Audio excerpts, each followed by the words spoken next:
Harlem, 1948, Mount Olivet Baptist Church, Sunday afternoon, over 400 people packed into wooden pews, the organ playing His Eyes on the Sparrow, Reverend Adam Clayton Powell, Jr. mid-eulogy.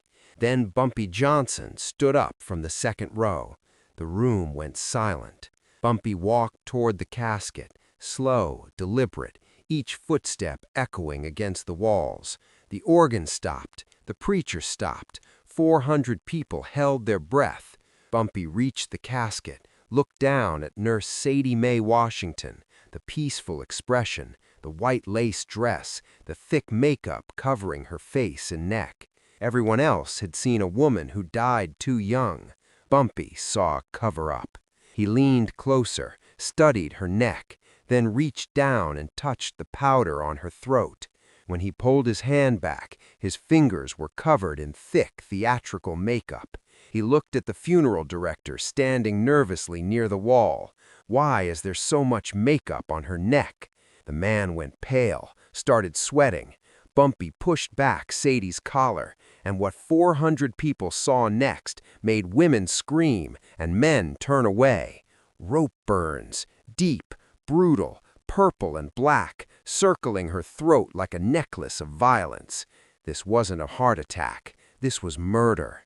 And what Bumpy did in the next 96 hours, killed 3 men, made 6 NYPD officers resign, and changed how Harlem dealt with police corruption forever. To understand what happened that Sunday, you need to understand who Sadie Mae Washington was, and why one witness's information set off a chain reaction nobody could stop. September 1948. Harlem was a place where black families worked 2 jobs to survive, where you knew your neighbors, where community wasn't just a word, it was survival. And Nurse Sadie Mae Washington was the heart of that community. Sadie was 30 years old, born September 14, 1918, on 139th Street. Her mother, Dorothy Washington, had taken in laundry for 6 years to put Sadie through nursing school at Lincoln Hospital. Sadie graduated in 1941, top of her class. By 1948, she'd delivered over 300 babies at Harlem Hospital, worked the night shift for 7 years straight, never missed a single day. She never married. When people asked why, she'd smile and say, "Harlem's my family. These babies are my babies." Every Sunday, she sang soprano in the choir. Every Friday, she visited the elderly on her block, bringing soup, checking blood pressure, sometimes just sitting and talking. People loved her, not the way you love a celebrity, the way you love someone who saved your child's life, who held your hand when you were dying, who showed up. Sadie had a younger brother, Marcus Washington, 28 years old, Sadie's opposite in every way. Marcus gambled, drank, jumped from job to job. By 1947, he'd burned every bridge in Harlem. So he moved to New Haven, Connecticut, told Sadie he'd found work at the docks. What he really found was a poker game and a loan shark named Vincent Marconi. January 1948. Marcus borrowed $800 from Marconi, said he'd pay it back in 2 months. Marconi charged 20% interest per month, compounded. By March, Marcus owed $1,152 and couldn't pay. Marconi sent his men. Marcus saw them coming, disappeared into upstate New York, didn't tell Sadie, didn't tell his mother, just vanished. By September, 6 months later, with accumulated interest, Marcus owed over $2,000. Marconi didn't care about excuses. He wanted his money, and if Marcus wouldn't pay, Marconi would find someone who would. He found Sadie. Now here's the connection most people don't know. Bumpy Johnson had known Sadie since she was 8 years old. Winter 1926, Bumpy was 24, working for Madame Stephanie St. Clair, running numbers in Harlem. One night, he got into a knife fight with rival crew members, 3 deep cuts across his ribs. He stumbled into an alley on 139th Street, bleeding, knowing hospitals meant cops and cops meant prison. 8-year-old Sadie Mae Washington found him. She ran home, got her mother. Together they dragged Bumpy into their apartment, stitched him up with sewing thread and iodine, kept him hidden for 4 days until he could walk. Bumpy never forgot that little girl. Over the next 28 years, he made sure Sadie's family never wanted for anything. When Sadie's father died in 1939, Bumpy paid for the funeral. When Sadie needed money for nursing school, Bumpy gave it. No interest, no strings. To Harlem, Sadie Mae Washington was an angel. To Bumpy Johnson, she was family, the real kind. Monday, September 6, 1948. Vincent Marconi drove from New Haven to Harlem. With him, Tommy Ricci and Frank Calabrese, his best muscle. They had one job: find Marcus Washington, or find someone who could pay his debt. They found Sadie's address through a contact in Connecticut who knew the Washington family. They parked across from her apartment building on 141st Street. Monday night, Tuesday, Wednesday morning. They watched, waited, saw Sadie leave for work, come home, but no Marcus. By Wednesday afternoon, Marconi was done waiting. If the brother won't show, we take the sister. She pays or she tells us where he is. Wednesday night, September 8, 1948, 11:32 p.m. Sadie Mae Washington was walking home from her shift at Harlem Hospital. She just worked 14 hours, double shift because another nurse called in sick. She was exhausted. 2 blocks from her apartment on 141st Street, a blue Buick pulled up beside her. Connecticut plates. 3 men inside: Vincent Marconi, Tommy Ricci, Frank Calabrese. The car slowed. Marconi rolled down the window. "Hey, you Sadie Washington?" Sadie stopped, looked at the car. 3 white men she didn't know, late at night. Her instincts screamed danger. "Who's asking?" "Your brother Marcus owes me money. 2 grand. I'm here to collect." Sadie's stomach dropped. "I don't know where Marcus is. I haven't seen him since March." Marconi smiled. Not a friendly smile, a wolf smile. "Then I guess you'll have to pay his debt."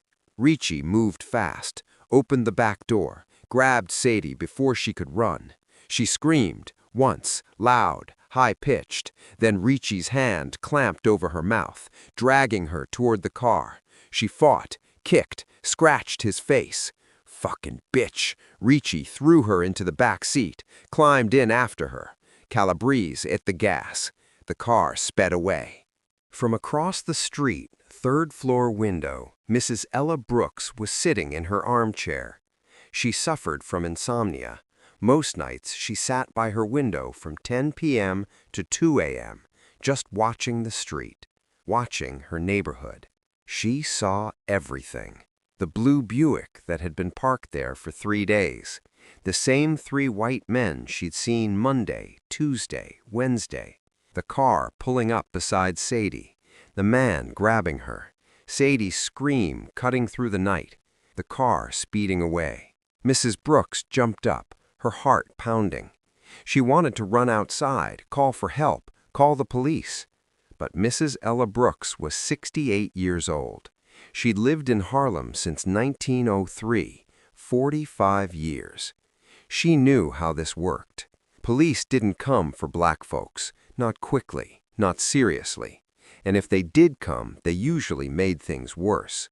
Mrs. Brooks had seen police beat her neighbor's son in 1934 for talking back, seen them arrest her friend's daughter in 1941 on false charges, seen them look the other way when white men started trouble. And now, at 11:32 p.m. on a Wednesday night, calling the police felt useless. What would she say? Some white men took a Negro woman? The police would ask questions, take notes, maybe, but they wouldn't act. Not for Sadie, not for someone like her. But Mrs. Brooks wasn't helpless. She grabbed a pencil and an envelope from her kitchen drawer, sat down at her small table, wrote carefully, license plate number, Connecticut, full number, car, blue Buick. Men, 3 white men. Time, 11:32 p.m., September 8, 1948. Location, 141st Street. Grabbed Sadie Washington.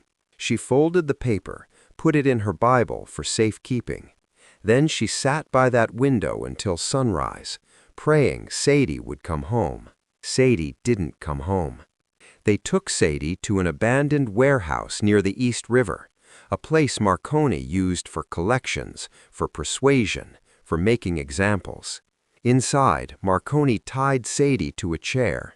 "Where's your brother?" "I don't know. Please, I haven't seen Marcus since March." Wrong answer. What happened over the next 3 hours was torture. Marconi used rope, cigarettes, his fists, trying to make Sadie tell him where Marcus was hiding, trying to make her call him, give up an address, something. But Sadie didn't know, genuinely didn't know.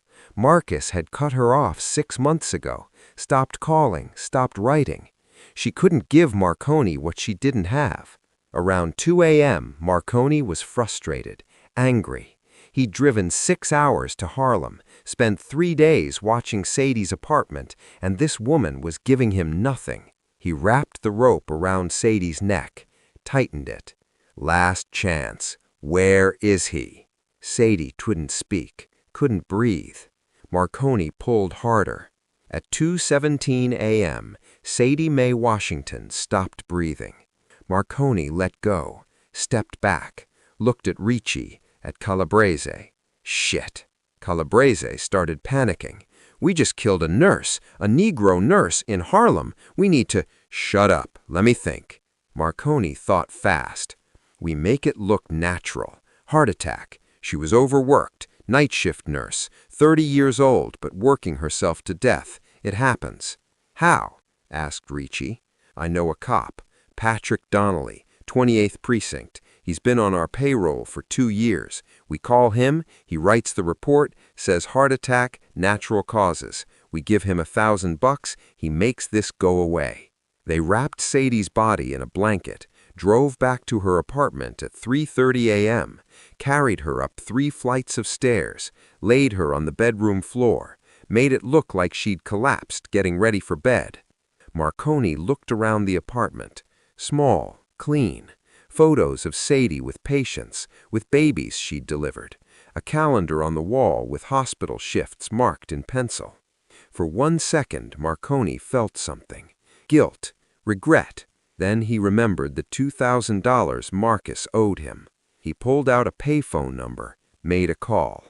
Thursday morning, September 9th, 1948, 7 a.m. The building superintendent, Mr. Lewis, knocked on Sadie's door. She hadn't shown up for work. The hospital had called. That wasn't like her. Sadie was never late. No answer. He used his master key, opened the door, found Sadie on the bedroom floor, face down, one arm stretched out like she'd been reaching for something, dead. Mr. Lewis ran downstairs, called the police from the lobby phone. At 7:35 a.m., officers Patrick Donnelly and James Murphy arrived. Donnelly walked into the bedroom first, looked at Sadie's body, saw the bruise on her left cheek, the rope burns on her neck. Someone had tried to position her collar to hide them, but he could still see marks, the torn fingernails. This wasn't a heart attack. Murphy knelt down, checked for a pulse even though she'd clearly been dead for hours. "What do you think, Pat?" Donnelly glanced at Murphy, then at Mr. Lewis standing in the doorway. "Step outside for a minute, sir." Mr. Lewis left, closed the door. Donnelly walked to the window, looked out at the street, at the blue Buick parked 2 blocks away, Marconi's car, still in the neighborhood. Murphy saw Donnelly's face. Something was wrong. "Pat, what's going on?" "Nothing. We're writing this up as natural causes." "Are you serious? Look at her neck." "Heart attack. She fell, hit her face on the nightstand. That's what killed her. That's the report." Murphy stared at his partner. They'd been partners for 3 years. Murphy trusted Donnelly, respected him. But this? "Pat, this is murder. Look at her hands. She fought someone. Donnelly stepped closer, voice low, dangerous. Listen to me. This is a dead-colored girl whose brother owed money to the wrong people. If we write this up as murder, we open an investigation. That investigation leads to white men from Connecticut, connected men. That creates problems, big problems, for them, for us, for everyone. So we write heart attack. We file it, we walk away. The family gets closure, nobody gets hurt, everybody lives. Murphy looked at Sadie's body, at the evidence of violence, at the life that had been stolen. Then he looked at his partner. Murphy had a wife, 2 kids, a mortgage. He'd seen what happened to cops who didn't play ball, transferred to the worst precincts, passed over for promotions, or worse. He made a choice. Heart attack. Donnelly nodded. Good man.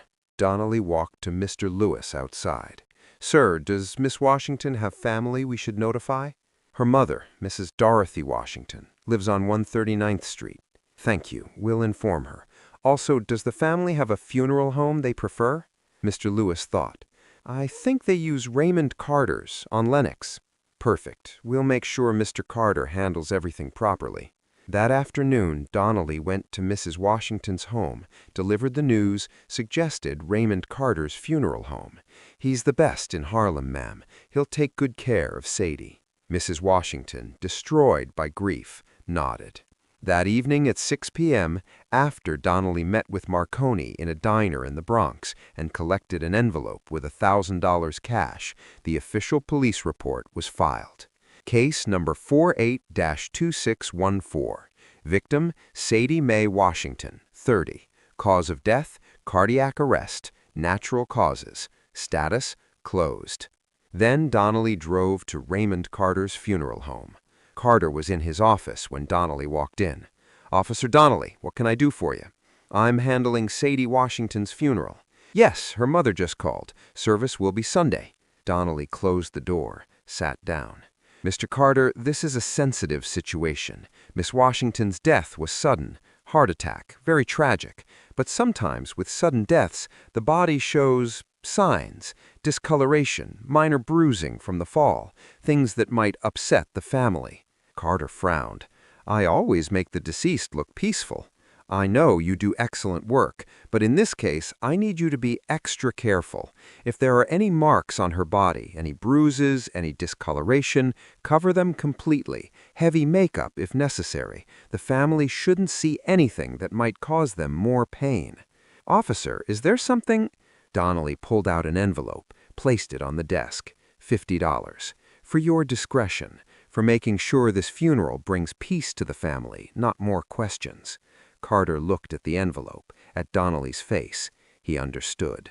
Carter had 3 kids, a business that could be shut down with one health violation call. He'd seen it happen to other black-owned businesses. I'll make sure she looks peaceful. Good man. Friday, September 10th. Word spread through Harlem like wildfire. Nurse Sadie had died. Heart attack, only 30 years old. People were devastated. Women cried in the streets. Men who hadn't been to church in years started praying. But something felt wrong. Sadie was young, healthy, never sick, never complained. And she'd been fine Wednesday night. People had seen her leaving the hospital, smiling, tired but okay. How does someone like that just drop dead? People whispered, questioned. But what could they do? The police said heart attack. The medical examiner signed the certificate. Case closed. Mrs. Ella Brooks sat in her apartment, holding that envelope with her notes, license plate, time, details. Thursday morning at 9 a.m., she'd heard the ambulance, heard the neighbors saying Sadie was dead. Heart attack, they said.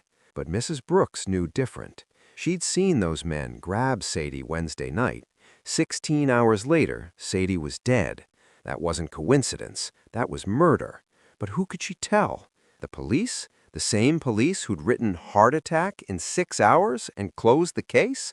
Mrs. Brooks spent all day Friday thinking, praying, scared. She knew about Bumpy Johnson. Everyone in Harlem knew Bumpy Johnson. Some people feared him. Some people respected him.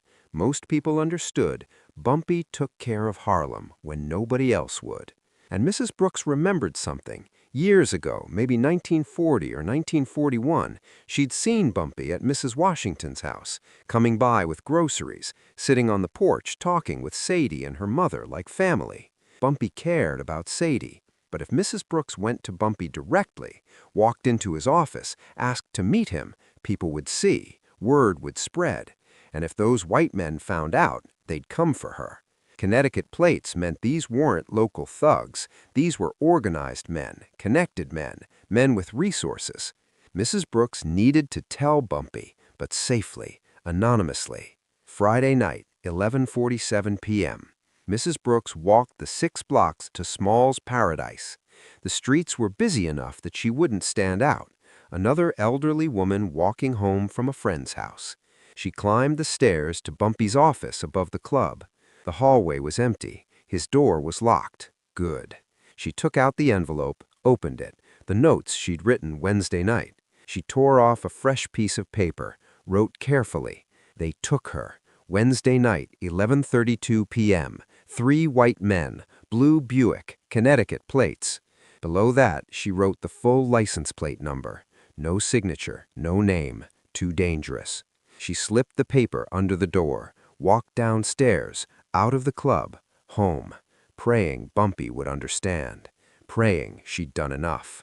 Saturday morning, September 11th, 1948, 5:45 a.m. Bumpy Johnson arrived at his office. He usually came early, liked the quiet before the city woke up.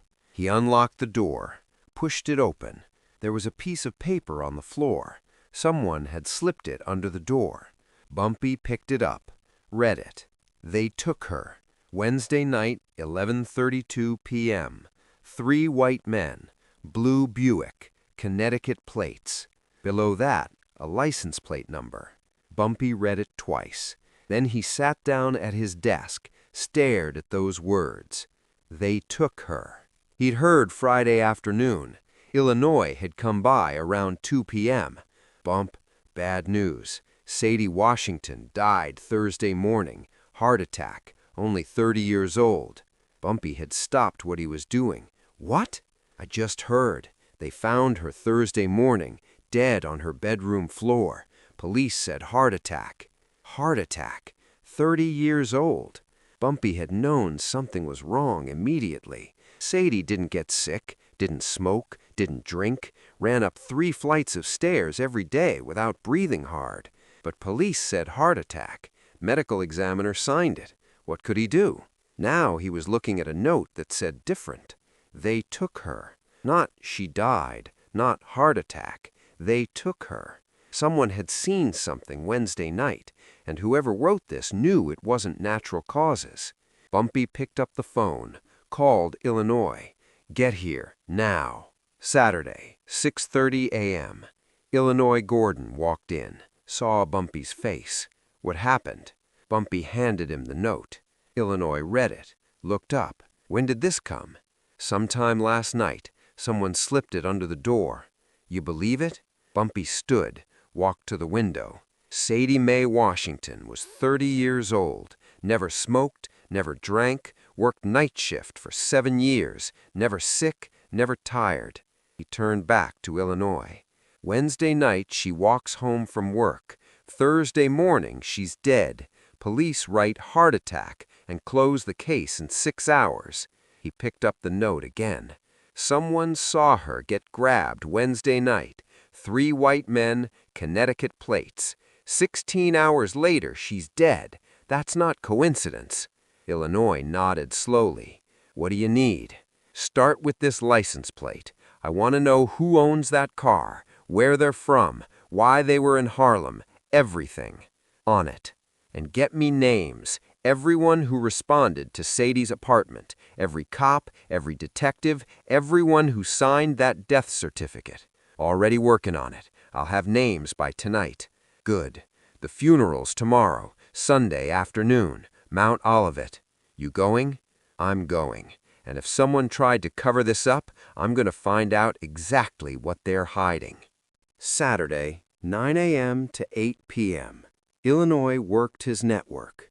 The license plate went to Joey Numbers Catalano, best information broker in New York, had contacts in every precinct, every borough, and half of New England. Joey made calls: Connecticut DMV, state police, bookmakers in New Haven. By Saturday evening, Illinois had what they needed: blue Buick, Connecticut plates, registered to Vincent Marconi, New Haven, Connecticut, age 42, occupation, loan shark, enforcer, known associates, Tommy Ricci, muscle, Frank Calabrese, driver, criminal record, 2 arrests, no convictions, witnesses disappeared. And the connection: Marcus Washington had borrowed money from Marconi in January. By March, Marcus owed over $1,000 and disappeared. Marconi had been looking for him ever since. Illinois also got the police names. Police officers: Patrick Donnelly, James Murphy, first responders. Detectives: Robert Walsh, Frank Sullivan, signed off on the closed case. Medical examiners: Dr. Leonard Ashford, Dr. Philip Hartman, signed death certificate without full autopsy. Illinois brought everything to Bumpy Saturday night. Bumpy looked at Marconi's photo, at the criminal record, at the names of 6 officers who'd closed the case without investigation. Where's Marconi now? Best guess? Either back in Connecticut or still in the area.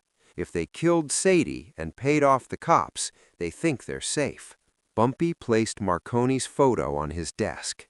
Tomorrow, at the funeral, I'm going to see Sadie, see what the police missed. Then we're going to find these 3 men. And the cops? Them too. Everyone who touched this. Everyone who looked the other way. Sunday, September 12th, 1948, 1:30 p.m. Bumpy Johnson stood outside Mount Olivet Baptist Church. He'd faced down killers, walked into police stations alone, stared down death more times than he could count. But walking into that church to see Sadie in a casket, that required something different. Finally, he pushed open the door. The church was packed, over 400 people. When Bumpy entered, conversations stopped. People moved aside, made a path. His eyes found the casket first, open. Sadie lying there in a white dress, hands folded, face peaceful, too peaceful. The makeup was thick. Even from the doorway, Bumpy could see it. Heavy foundation on her face, on her neck. Then he saw Sadie's mother. Mrs. Dorothy Washington sat in the front row, 72 years old, face destroyed by grief. When she saw Bumpy, she stood, reached for him with shaking hands. Bumpy took her hands gently. "Ellsworth," her voice cracked, "my baby. She was so young, so healthy." "I know, Mrs. Washington." "They said heart attack, but Ellsworth, Sadie was never sick, not even a cold. How does a healthy girl just—" She couldn't finish, just cried. Bumpy squeezed her hands. "Mrs. Washington, I promise you I'm going to find out what really happened to Sadie." Mrs. Washington looked up at him, hope breaking through grief. "You promise?" "Yes, ma'am, I promise." Bumpy moved to the second row, sat down. The service began. Reverend Adam Clayton Powell, Jr. stood at the pulpit, delivered the eulogy. Sadie Mae Washington was a servant of God and servant of this community. She brought life into this world. 300 babies born because of her hands. 300 mothers who trusted her. 300 families who knew Sadie. Bumpy tried to listen, but his eyes kept returning to the casket. The makeup, it was wrong. He'd seen enough bodies, prepared enough funerals. Natural death didn't require that much coverage. Heart attack victims looked peaceful, pale maybe, but peaceful. This was different. The foundation on Sadie's face was thick, theater makeup thick, and on her neck even thicker, layered, like someone was covering something. Bumpy leaned forward, studied her face from 15 feet away. Why so much makeup? The note had said, "They took her." Wednesday night. Thursday morning she was found dead. Heart attacks don't require cover-up, unless you're covering something else. Bumpy stood up. Didn't plan it, just stood. The organ was playing, the choir was singing Precious Lord, Reverend Powell was mid-sentence about Sadie's kindness, and 400 people turned to watch Bumpy walk toward that casket. The music faltered, stopped. The Reverend stopped mid-word. Complete silence. Bumpy reached the casket, looked down at Sadie, at the little girl who'd saved his life when she was 8, who'd dragged him into her apartment, who'd stitched him up with sewing thread, who'd grown up to save 300 other lives. He studied her face, the powder, the thick foundation on her neck. Then he did something that made the front row gasp. He reached down, gently touched the makeup on her neck with 2 fingers, rubbed carefully. It came off on his fingertips, thick, heavy, stage makeup. Bumpy turned to Raymond Carter, the funeral director, standing near the wall, 53 years old, nervous, sweating. "Mr. Carter." Carter jumped. "Yes, sir." Bumpy's voice was quiet, deadly quiet. "Why is there so much makeup on her neck?" Carter's face went white. His hands started shaking. I was just making her look peaceful, sir. Presentable for the family." "Peaceful doesn't need this much cover." Bumpy held up his fingers, showed the thick makeup. "This is theater makeup. This is cover-up makeup. Why?" Carter couldn't answer, just stood there shaking. Bumpy looked at Mrs. Washington, at her confused, grief-stricken face. "Ma'am, I need to check something. I apologize." Mrs. Washington nodded, too shocked to speak. Bumpy gently, very gently pushed back the white lace collar of Sadie's dress, and everyone in that church saw it. Rope burns, deep, red-purple, brutal, 2 distinct lines circling her throat. Someone in the front row screamed. Women started crying. Men stood up, angry, confused. The church erupted in noise. Bumpy pushed back Sadie's left sleeve. Cigarette burns, dozens of them, small, perfect circles running up her forearm. He checked her right arm, same thing. He looked at her hands, 3 broken fingernails, torn cuticles, bruised knuckles, defensive wounds. She'd fought hard. Bumpy closed his eyes for 3 seconds, saw it all. Sadie screaming, fighting, begging, dying. When he opened his eyes, his face was stone, but his hands were shaking. He turned to Raymond Carter. "Who told you to cover this up?" Carter was trembling, sweating. "Nobody, I just—" "Don't lie to me, Mr. Carter." Bumpy walked toward him, slow, deliberate, the crowd parting. Heart attack victims don't have rope burns. They don't have cigarette burns. They don't need heavy makeup. Someone told you to cover something up. Bumpy's voice dropped to a whisper that somehow carried through the entire silent church. "Who?" Carter's voice cracked. "Officer Donnelly. He came to my funeral home Thursday night, said there might be marks on the body, said to cover them, make her look peaceful. He gave me $50, said it was for the family's sake. I have kids, a business. I couldn't—" "You couldn't say no." Carter nodded, tears streaming down his face.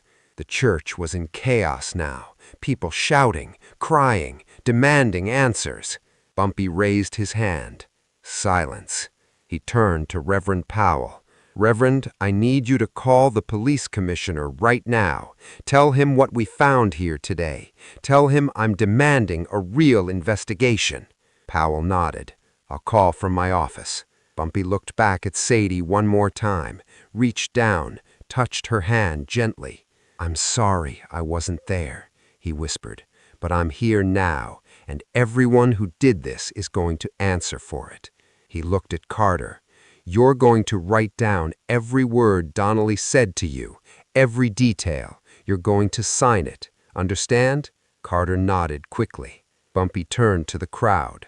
Sadie Mae Washington was murdered tortured, strangled, and police officers tried to hide it, wrote heart attack to close the case. But Harlem doesn't forget, and Harlem doesn't let its people die without justice. The church erupted in shouts, agreement, rage. Then Bumpy Johnson walked out of that church, and 400 people knew somebody was about to die. Sunday, 6 p.m. Bumpy's office. Illinois, Bumpy and 3 of Bumpy's most trusted men sat around the desk. Illinois laid out what they knew. Vincent Marconi, Tommy Ricci, Frank Calabrese, all from New Haven. Marconi's the loan shark. Marcus Washington owed him money, borrowed $800 in January, disappeared in March, owing over $1,000. By September, with interest, it's over $2,000. Where are they now? Bumpy asked. Best guess? Still in the area. Joey Numbers says Marconi has a cousin in the Bronx, probably laying low there until this blows over. It's not blowing over. Bumpy looked at the photos again. What about the cops? Illinois pulled out another folder. 6 names involved in the cover-up. Patrick Donnelly, first responding officer, took the bribe, filed the false report, paid Carter to cover up evidence. James Murphy, Donnelly's partner, went along with it. Robert Walsh, detective, signed off on closing the case without investigation. Frank Sullivan, Walsh's partner, also signed off. Dr. Leonard Ashford, medical examiner, signed death certificate without full autopsy. Dr. Philip Hartman, assistant ME, co-signed. Bumpy studied each photo. Walsh first. He's the key. Detectives have to sign off on closed cases. He knew what he was doing. Illinois pulled out another envelope. Already ahead of you. He spread photos across the desk. Walsh at Carlo's social club, shaking hands with known mob figures. Walsh accepting cash envelopes outside restaurants. Walsh with his mistress. He was married. Bank statements showing $23,000 deposited in 2 years, far more than a detective's salary. We've been watching Walsh for 4 years. Every payoff, every meeting, every lie. Bumpy smiled. Cold. Perfect. Monday, September 13th, 9 a.m. Bumpy walked into the 28th precinct, past the front desk, past 3 uniformed officers who recognized him and didn't try to stop him, straight to Detective Robert Walsh's desk. Walsh looked up, saw Bumpy, started to stand. Bumpy placed a manila envelope on the desk, sat down in the chair across from Walsh. Open it. Walsh's hand shook as he opened the envelope. Inside, all the photos, all the bank statements, all the evidence. Walsh went pale. I've been watching you for 4 years, detective. Every payoff, every dinner with made men, every dollar you couldn't explain. Bumpy leaned forward. Sadie Mae Washington was murdered Wednesday night, tortured for 3 hours, strangled. And Thursday morning your boys showed up, saw evidence of torture, and wrote heart attack. Closed the case in 6 hours. No investigation, no autopsy, just signatures and paperwork. I didn't know. You didn't ask. That's the same thing. Bumpy pulled out 2 more envelopes. This one goes to the district attorney. This one goes to the Genovese family with a note explaining how you've been skimming from their protection money. Walsh understood immediately. Prison or a shallow grave. What do you want? I want you to find Vincent Marconi, Tommy Ricci, and Frank Calabrese. They're somewhere in the Bronx. Marconi has a cousin there. You're a detective. Detect. And then what? You don't arrest them. You give me their location. Walsh stared at Bumpy. You're asking me to? I'm telling you. Find them. Tell me where they are, or I send these envelopes and you spend the next week choosing between Sing Sing and the East River. Bumpy stood, adjusted his hat. You have 48 hours, detective. Use them wisely. He walked out. Monday, 11 a.m. Raymond Carter's funeral home. Carter was in his office when Bumpy walked in, this time with Illinois. "Mr. Johnson, I was about to write everything down like you said." "I know. I need to ask you some questions first." They sat. Carter was still shaking from yesterday. "Thursday night, Donnelly came here. What time?" "Around 8 p.m., after he'd met with the family. He said he'd suggested my funeral home to Mrs. Washington." "What exactly did he say about the makeup?"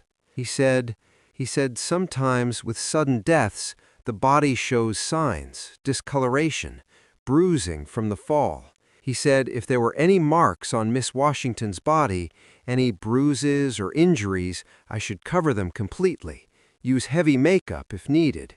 He said the family didn't need to see anything that might upset them more than they already were. "Did he specifically say what kind of marks?" Carter nodded.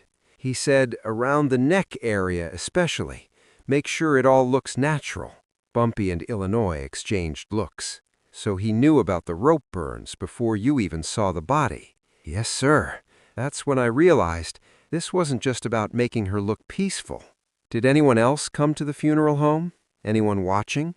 "Thursday night, when Donnelly left, I looked out my window. There was a blue car parked across the street. Someone sitting inside, just sitting there, watching." "Connecticut plates?" I didn't notice the plates, but it was a blue Buick." Bumpy nodded. "Marconi, making sure Donnelly did what he was paid to do." He looked at Carter directly. "Mr. Carter, you're going to write down everything. Every word Donnelly said, every detail about that blue car. You're going to sign it and date it." "What if Donnelly comes back?" "Donnelly's not coming back. Not to Harlem, not anywhere. I promise you that." Monday afternoon through Tuesday morning. Walsh worked fast. He was a corrupt cop, but he wasn't stupid. He knew Bumpy wasn't bluffing. He called in favors, talked to informants, checked with the Bronx precincts. By Tuesday morning he had a location, a house in the South Bronx, Marconi's cousin, Tony Marconi. 3 men had been seen coming and going, blue Buick parked in the garage. Walsh called the number Bumpy had given him. "I have an address." Tuesday, September 14th, 11 p.m. Bumpy, Illinois, and 4 trusted men sat in 2 cars across from Tony Marconi's house in the Bronx. They watched, waited. At 11:47 p.m., the lights went out. At 12:30 a.m., Bumpy's men moved, silent, professional. They cut the phone lines, disabled the car in the garage, surrounded the house. At 12:45 a.m., they went in. Vincent Marconi was asleep in the upstairs bedroom when he heard noise downstairs. He grabbed the gun from his nightstand, opened the door. Illinois was standing in the hallway with a shotgun. "Drop it." Marconi dropped the gun. Downstairs, Ricci and Calabrese were already on their knees, hands behind their heads. Tony Marconi was tied to a chair in the kitchen. "I didn't know. I swear I didn't know what they did." Bumpy walked in through the front door. All 3 men, Vincent, Ricci, Calabrese, saw him. Vincent Marconi's face went white. "Oh, no. Oh, God, no." "Get him in the car." 1:30 a.m., an abandoned warehouse near the East River, the same warehouse where Sadie had died. Vincent Marconi, Tommy Ricci, and Frank Calabrese were tied to chairs. Bumpy stood in front of them, holding Sadie's photograph, the one from her nursing school graduation, young, smiling, full of hope. Wednesday night, September 8th, 1948. You grabbed Sadie Washington off 141st Street, brought her here, to this warehouse, tied her to a chair. He looked around. Maybe this very room. You spent 3 hours torturing her, asking her where her brother was. She didn't know, couldn't tell you, so you kept going. You wrapped a rope around her neck multiple times, tightened it, loosened it, tightened it again. You burned her with cigarettes. You beat her. And when she still couldn't tell you what she didn't know, you strangled her. And then you dressed it up like a heart attack. Bumpy's voice was quiet, conversational. which made it more terrifying. "Is that about right?" Vincent tried to speak. "We were just collecting a debt." "You tortured a nurse to death over $800 her brother borrowed. By September it was $2,000 with interest." "You think I care about your interest?" Bumpy stepped closer. "That woman delivered over 300 babies. She saved my life when she was 8 years old. She was family." He held up the photograph. "Look at her." All three looked at young Sadie's smiling face. She was 30 years old, never hurt anybody, spent her whole life helping people, and you killed her over money. Marconi started crying. "We didn't mean to kill her. It was an accident." Bumpy's face didn't change. "You wrapped a rope around her neck and pulled until she stopped breathing. That's not an accident. That's murder." He turned to Illinois. "Paper and pencils." Illinois handed them out. "You're each going to write down exactly what happened. Every detail. The kidnapping, the torture, how long it took, how she died, how you paid Donnelly, everything." "And if we do?" Calabrese asked. Bumpy pulled out a gas can from the corner, placed it where they could all see it. "If you don't, I burn this warehouse down with you in it." "And if we write it?" Ricci's voice shook. "Then you die quickly." All three started writing. 45 minutes later, Bumpy had 3 signed confessions. He read them carefully, made sure every detail matched, made sure they implicated Donnelly. Then he looked at Illinois. "Load 'em in the car." 3:30 a.m. The East River. Vincent Marconi, Tommy Ricci, and Frank Calabrese were tied with chains, weights attached. Bumpy stood in front of them one last time. "Last words?" Marconi was sobbing. "Please, I have kids. Sadie had a mother. She was someone's daughter. She was my family." Bumpy nodded to his men. Marconi screamed as he went over the side. His screams cut off when he hit the water. Ricci started praying. "Hail Mary, full of grace." He went over next. Calabrese was silent, just shaking. "Any words?" Bumpy asked. "I'm sorry. I'm so sorry. I didn't want to." "You did it anyway." Calabrese went over last. All three sank into the black water of the East River. By 4 a.m., their bodies had settled on the bottom. Illinois turned to Bumpy. "What now?" "Now we deal with the cops who let it happen." Wednesday, September 15th, 10 a.m. Detective Walsh sat at his desk. He hadn't slept, hadn't eaten. He'd given Bumpy the address. He knew what that meant. Marconi, Ricci, and Calabrese were dead. He was sure of it. His phone rang. "Detective Walsh? This is Commissioner Hendricks. I need to see you in my office. Now." Walsh's blood ran cold. The Commissioner's office. 10:30 a.m. Commissioner Thomas Hendricks sat behind his desk. Next to him, Deputy Commissioner Morrison and Captain Riley from the 28th Precinct. On the desk, photos from Sadie's second viewing. The rope burns, the cigarette burns, the defensive wounds, and a signed statement from Raymond Carter detailing Donnelly's visit and instructions. "Detective Walsh, can you explain to me why Sadie Washington's death was ruled natural causes when she clearly died from strangulation?" Walsh couldn't answer. "Can you explain why Officer Donnelly paid a funeral director to cover up evidence of torture?" Silence. "Can you explain why you signed off on closing this case without a proper investigation?" Walsh looked at the photos, at evidence he'd ignored. "No, sir." "No, sir? That's it? A woman was murdered and you wrote heart attack and filed it away?" "Sir, I made a mistake." "A mistake? Detective, this is corruption. This is obstruction of justice. This is—" A knock on the door. An officer entered. "Sir, we found Marconi, Ricci, and Calabrese, the 3 suspects from Connecticut." "Where?" "East River. All 3 dead. Looks like they drowned." The room went silent. Hendricks looked at the officer.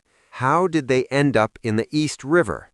"Unknown, sir. But we found something in Marconi's cousin's house. Written confessions from all 3.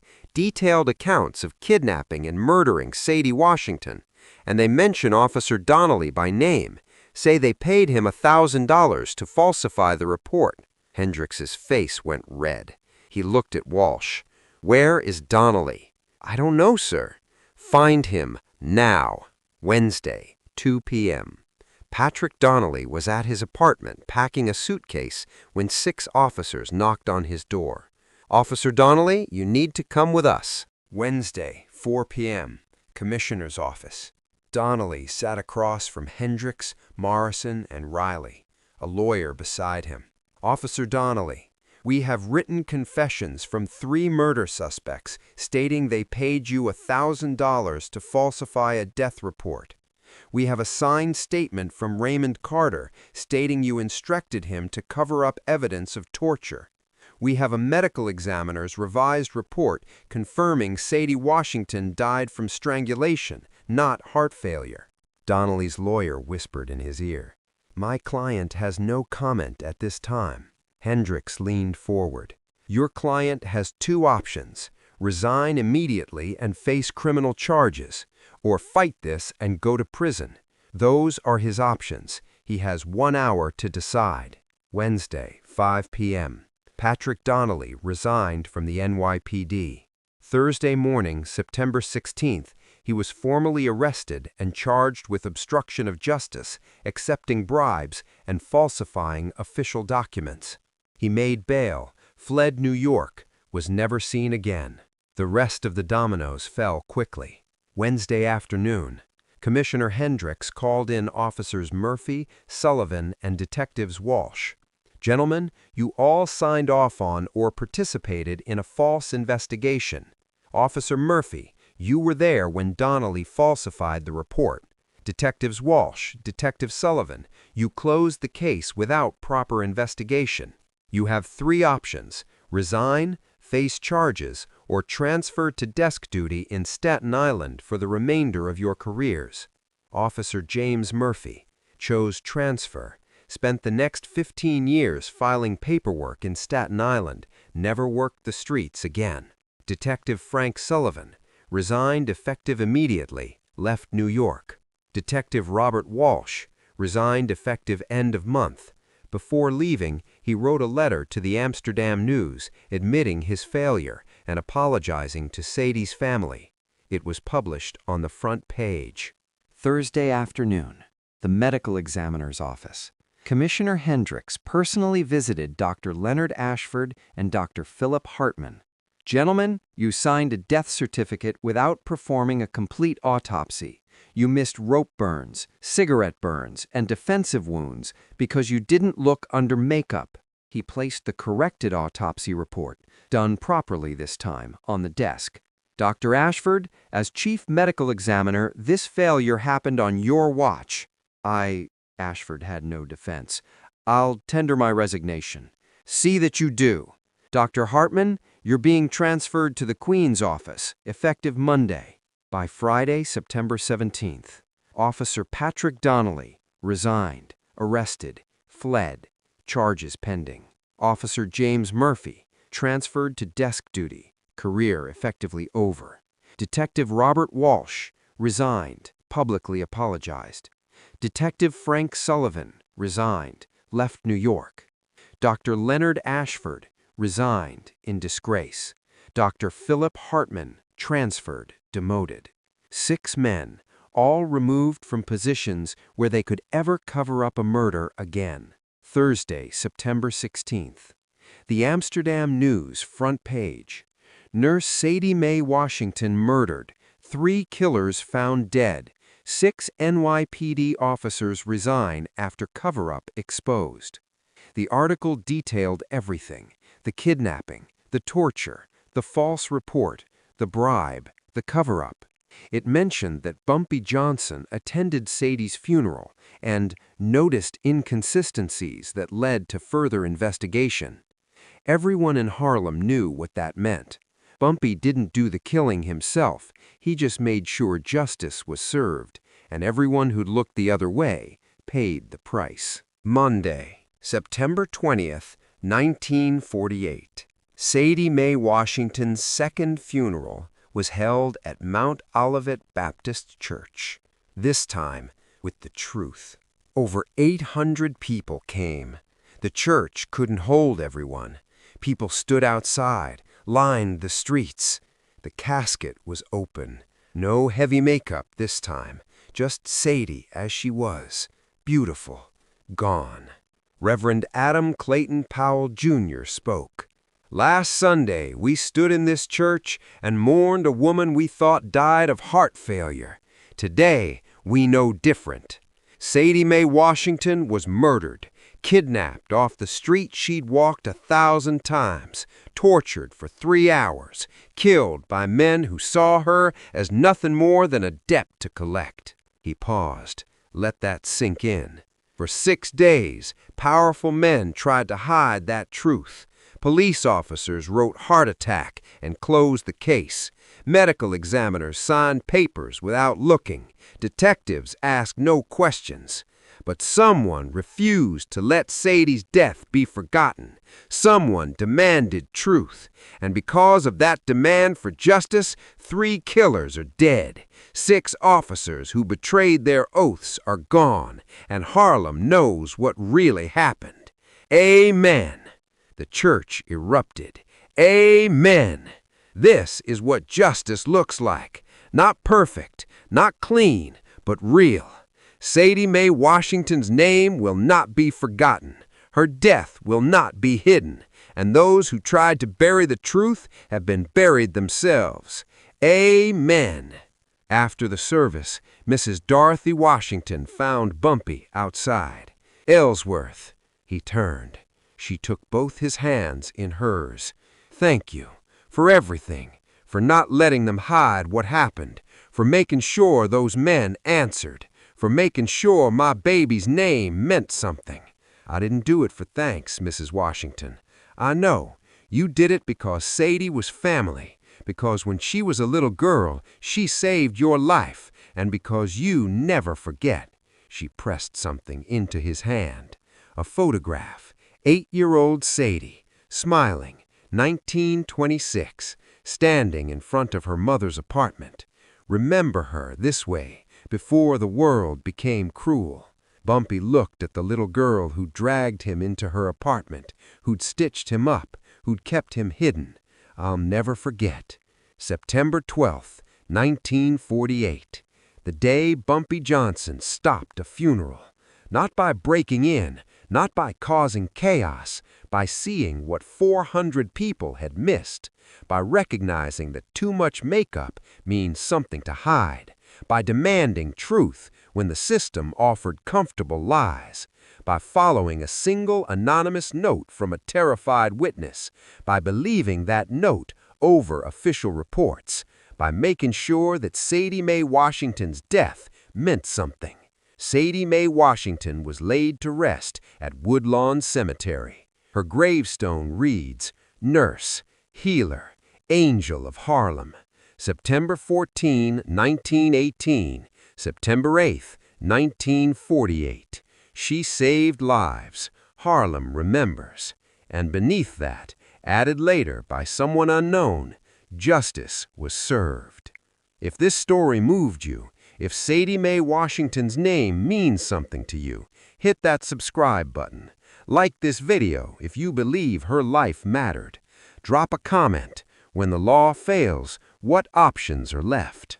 Next week, a 12-year-old shoeshine boy is beaten to death by corrupt cops. What Bumpy did next forced the NYPD to create internal affairs. Remember Sadie Mae Washington, September 14, 1918, September 8, 1948. She saved lives. Harlem remembers, and Harlem never forgets.